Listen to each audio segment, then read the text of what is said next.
Bon, bonjour à tous. Donc Pierre-Antoine, je suis PH en cardio, je suis rythmologue. Donc, je vais vous parler des laminopathies. Alors, ma présentation, elle va être un petit peu proche de la clinique, vu que c'est quand même ce que je fais. Alors, je vais débuter à travers un petit cas clinique qui me tient à cœur. Et puis après, j'embrayerai sur des notions un petit peu plus générales sur les laminopathies en cardio. Donc, le cas clinique, c'est une dame de 60 ans qui a des antécédents essentiellement métaboliques, diabète, hypertension, une cirrhose NASH, surpoids depuis maintenant de nombreuses années, et qui en 2011 débute son entrée dans la maladie cardiaque par un bloc atrioventriculaire pour lequel elle est appareillée d'un pacemaker double chambre, sans qu'il y ait plus d'investigation à l'époque. En 2020, nous, on la revoit dans le service parce qu'elle fait un arrêt cardiaque dans un contexte de Covid sur une fibrillation ventriculaire. Elle a un bilan étiologique qui revient négatif. Elle arrive avec un électro qui présente une fibrillation atriale, donc un trouble du rythme supraventriculaire. Et donc nous, dans notre tête de cardiologue, BAV plus trouble du rythme supraventriculaire plus trouble du rythme ventriculaire, ça allume une petite lanterne concernant les laminopathies. Et donc, on fait une recherche spécifique de la mutation du gène LMNA qui revient positive avec une mutation de classe 5. Cette dame, on lui a donc changé son pacemaker, on lui a mis un défibrillateur, donc qui est un appareil qui permet de traiter les troubles du rythme ventriculaire. On traite son arythmie supraventriculaire et malheureusement, cette année, elle dégrade un petit peu sa fraction d'éjection. Elle rentre dans une situation d'insuffisance cardiaque. Donc, on a déjà entamé un petit peu bilan pré-greffe et on va l'implanter d'un système de resynchronisation qui permet, on l'espère, d'améliorer sa fonction cardiaque. Alors, c'est une histoire certes cardiologique, mais pas seulement, parce que cette dame, donc, on a un petit peu cherché les autres atteintes extracardiaques. Alors, elle n'a pas d'atteinte neuromusculaire. Par contre, elle a une atteinte endocrinologique avec une lipodystrophie partielle familiale, avec un morphotype cushingoïde, comme vous pouvez voir sur les photos. Et elle présente donc en fait des complications métaboliques avec la cirrhose NASH, le diabète, etc., qui sont en fait en lien avec cette lipodystrophie et donc en lien avec la laminopathie. Concernant la famille, puisqu'on est allé chercher quand même dans toute la famille, alors en fait son père est décédé précocement avec une notion de pacemaker à l'âge de 40 ans, donc très probablement, mais sans certitude, qu'il était atteint de la laminopathie. Tous les enfants ne sont pas sur la région, mais en tout cas pour la fille qui est sur la région, je lui ai fait un dépistage présymptomatique du gène LMNA qui est revenu positif, et une année après, elle commence en fait à développer une atteinte cardiaque avec l'apparition d'un BAV1.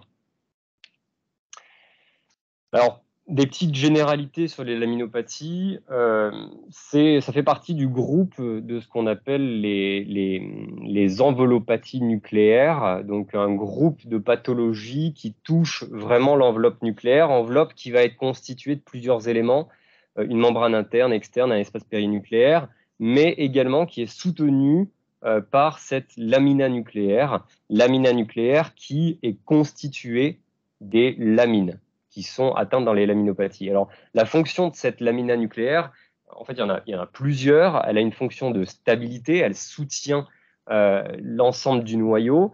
Elle a un rôle qui est essentiel dans l'organisation de la chromatine et dans la régulation de l'expression génique. Elle va avoir un rôle dans tout ce qui est réplication, réparation de l'ADN. Et puis, il y a quelque chose qui est apparu il y a quelques années maintenant, qui est la mécanotransduction. Et la lamina nucléaire a un rôle là-dedans, c'est-à-dire la transformation, on va dire, d'un stimulus mécanique extracellulaire qui va avoir un impact sur l'expression génique. Donc les lamines AC, donc deux types de lamines qui sont issues finalement d'un épissage alternatif du gène LMNA situé au niveau du chromosome 1. Et ces lamines ont de nombreuses interactions avec les protéines de l'enveloppe nucléaire et du nucléoplasme, ce qui explique les interactions avec la chromatine et autres. Donc, c'est l'aminopathie, mutation du gène LMNA. Il y a plusieurs hypothèses physiopathologiques. Tout n'est pas expliqué aujourd'hui. Il y a beaucoup d'interrogations. Il y a eu pendant longtemps un modèle un peu structurel de fragilité du noyau et de fragilité cellulaire induit par la fragilité de cette lamina nucléaire qui est un peu une charpente. Il y a eu un modèle d'expression génique. En gros, on disait que l'altération de cette lamina nucléaire allait entraîner une altération des interactions avec la chromatine et donc de l'expression génique, ce qui pouvait avoir tendance à expliquer l'atteinte de certains organes et pas d'autres. Et puis aujourd'hui, la mécanotransduction a plutôt tendance à réunir les deux hypothèses. Bon, c'est probablement, bien sûr, beaucoup plus complexe que ça, sinon ça serait trop simple. Au niveau de la clinique, c'est donc multisystémique. Et donc, on doit avoir une prise en charge pluridisciplinaire concernant nos patients laminopathes. Alors, bien sûr, ça implique des neurologues, cardiologues, endocrinologues, pédiatres, réanimateurs. On en parlera un petit peu plus tard. À droite, vous avez un tableau qui récapitule un petit peu tous les phénotypes possibles en lien avec les mutations du gène LMNA. Il y a en gros 4 grands groupes. On va avoir ceux qui vont avoir une atteinte plutôt cardiaque, d'autres plutôt métaboliques, d'autres des progérias, sachant qu'il peut y avoir des chevauchements entre les phénotypes, comme on l'a vu dans le cas clinique. Pour ce qui concerne en cardiologie, les laminopathies font partie d'un groupe de cardiopathies arythmogènes à risque de développer une cardiopathie dilatée. Cardiopathie dilatée, nous, c'est 1 sur 500 dans la population générale. Et quand on regarde dans ces cardiopathies dilatées, les laminopathies, finalement, représentent quelque chose d'assez rare, 0,5 à 5% des cas. Mais si on prend les cardiopathies dilatées familiales, finalement, on retrouve plutôt 10% de mutations du gène LMNA. Et dans les cardiopathies familiales avec troubles de conduction, c'est quand même 1/3 qui sont atteints d'une mutation du gène LMNA. L'atteinte cardiaque, comme on l'a vu, elle peut être donc isolée ou avec d'autres atteintes. On sait qu'en cas d'atteinte musculaire, l'atteinte cardiaque, elle va avoir tendance à être plus précoce, avec un tableau un peu plus sévère, alors que si l'atteinte cardiaque est isolée, sans atteinte musculaire autre, les patients vont développer cette atteinte cardiaque un petit peu plus tardivement. La pénétrance, elle reste quand même très importante, et avec un pronostic péjoratif, on va y revenir. Donc l'entrée dans la maladie, nous, on voit assez fréquemment les patients arriver avec des tableaux de troubles du rythme supraventriculaire ou de BAV, bloc atrioventriculaire. Donc à droite, vous avez plusieurs électros, des électros en fibrillation atriale, en BAV, en tachycardie ventriculaire. Et ce qu'on redoute le plus, bien sûr, en tachycardie ventriculaire et fibrillation ventriculaire en bas à droite. Donc les symptômes sont plutôt divers, mais finalement, en fait, il y a une chronologie qui est assez classique. Alors, cette chronologie, elle n'est pas obligatoire, elle est loin d'être obligatoire, elle est loin d'être constante, mais c'est quelque chose qui a été décrit. Les gens ont plutôt tendance à rentrer dans la maladie avec bloc atrioventriculaire ou trouble du rythme supraventriculaire aux alentours de 30-40 ans. Donc, ce qui fait de la laminopathie une atteinte plutôt électrique au départ, une maladie électrique, et qui va ensuite évoluer vers une atteinte plutôt mécanique avec une cardiopathie dilatée, une dilatation et une insuffisance cardiaque un petit peu plus tardive, vers 48, 50 ans. On voit apparaître à ce moment-là généralement des troubles du rythme ventriculaire, ce qui fait bien évidemment le pronostic extrêmement sévère de ces maladies. Pronostic donc sévère, comme je l'ai dit, si on prend l'ensemble des cardiopathies dilatées, et qu'on prend uniquement celles qui sont induites par le gène LMNA, par la mutation du gène LMNA, on voit quand même qu'on a une courbe de survie. À gauche, vous avez les décès cardiovasculaires et à droite, les décès cardiovasculaires et insuffisance cardiaque. On voit quand même qu'on a une survie qui est bien plus mauvaise chez les porteurs de mutations LMNA. Et on a un taux d'arythmie ventriculaire qui est quand même non négligeable chez ces patients. Donc, pronostic très péjoratif et donc, en fait, intérêt d'un diagnostic extrêmement précoce pour nos patients. pour pouvoir essayer d'anticiper cette évolution et de prévenir le risque de mort subite. Tout ça pour dire que les patients qui arrivent avec un bloc atrioventriculaire ou avec du trouble du rythme supraventriculaire, eh ben, on fait quand même des bilans assez systématiques, bilans étiologiques, pour aller traquer un certain nombre de pathologies, dont les laminopathies. Alors, on a bien sûr toute la batterie clinique, échographie, ECG, l'IRM, je vais y revenir, et la génétique. Alors, si c'est passé. Ça, c'est un électrocardiogramme assez typique d'un patient atteint d'une laminopathie avec finalement donc, des signes qui sont, nous on a l'habitude de voir, mais qui sont assez discrets avec un allongement de l'espace PR, là, donc un BAV1 et un rabotage glande R en antérieur. Ça traduit en fait une fibrose septale débutante qu'on retrouve généralement en IRM et on a donc ces signes électro-là.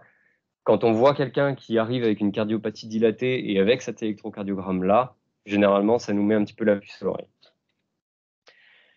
L'IRM, comme je l'ai dit, elle a une place assez centrale, puisqu'on voit finalement assez fréquemment du rehaussement tardif, donc une fibrose au niveau du septum basal, au niveau du septum médian, et avec un pronostic très péjoratif de ce rehaussement tardif.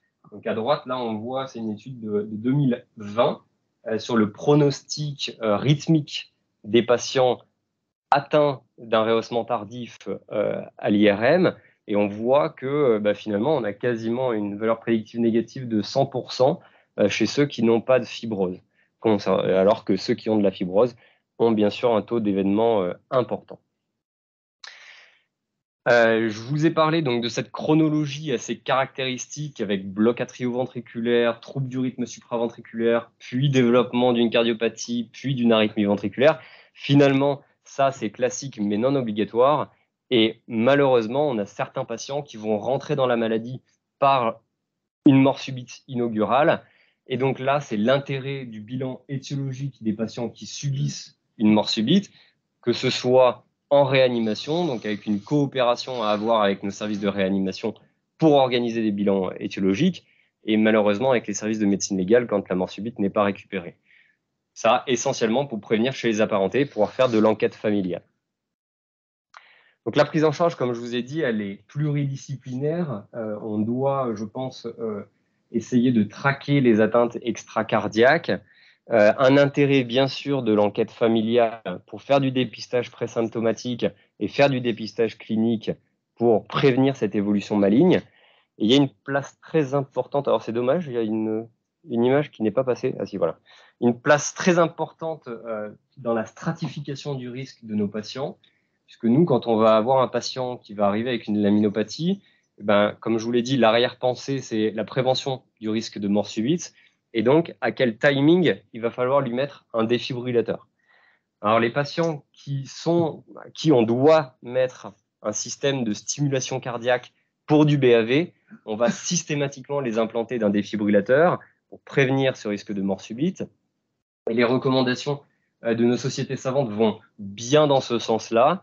Bien sûr, une implantation de défibrillateur chez ceux qui ont déjà présenté une mort subite récupérée, mais également en prévention primaire chez les patients qui sont cardiopathes, qui ont une cardiopathie dilatée et qui vont avoir au moins 2 facteurs de risque parmi la présence de tachycardie ventriculaire non soutenue, donc c'est des salves d'extrasystole ventriculaire sur moins de 30 secondes, la présence d'une fraction d'éjection inférieure à 45%, ce qui est fait un critère beaucoup plus sévère que pour n'importe quelle cardiopathie dilatée, la présence d'un sexe masculin ou d'une mutation autre que faux sens, puisque ça a été retrouvé également comme un facteur de mauvais pronostic.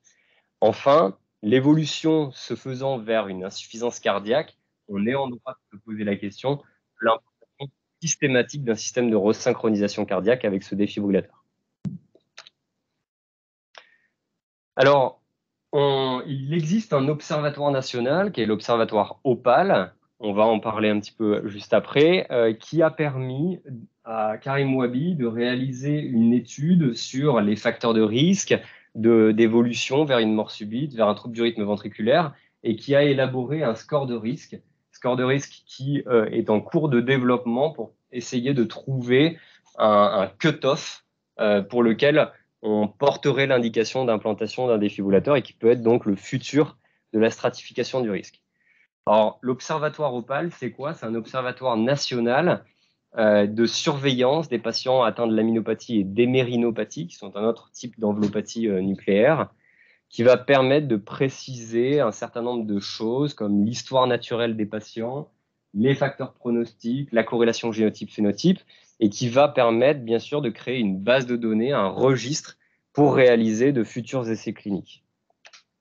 Et donc à Clermont, nous par exemple, on a une étude qui est en cours, qui est l'étude TELAM, et qui va permettre, on l'espère, de caractériser un petit peu mieux le taux d'incidence des arythmies ventriculaires chez les patients atteints de laminopathie et porteurs de défibrillateurs.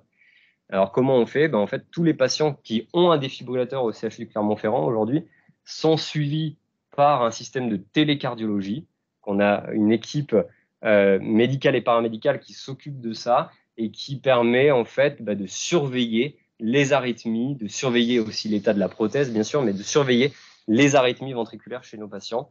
Et donc, on est capable, alors à droite, vous avez la courbe de survie sans arythmie des patients clermontois et bordelais. Et donc, on voit que, quand même, à partir de 48 mois, il y a déjà la moitié des patients qui ont fait une arythmie ventriculaire. Ça permettra également de connaître un petit peu finalement la nécessité de mettre en place une resynchronisation cardiaque systématique chez les patients à implanter d'un défibrillateur. Donc, en conclusion, les laminopathies restent une pathologie rare, d'où l'intérêt d'avoir des centres de compétences et de référence. Le dépistage présymptomatique et le diagnostic précoce ont une place essentielle pour assurer un bon pronostic à nos patients. Pourquoi? Parce qu'il y a une évolution qui est extrêmement péjorative en l'absence de prise en charge, qui doit être pluridisciplinaire, et une importance capitale du bilan étiologique des blocs atrioventriculaires ou d'une mort subite récupérée, et donc une place essentielle de la coopération avec les réanimateurs, les services de médecine légale. Et donc, il y a encore de nombreuses études en cours pour tenter de mieux caractériser l'histoire naturelle de nos patients et aussi essayer de préciser un petit peu mieux la physiopathologie. Voilà, je vous remercie.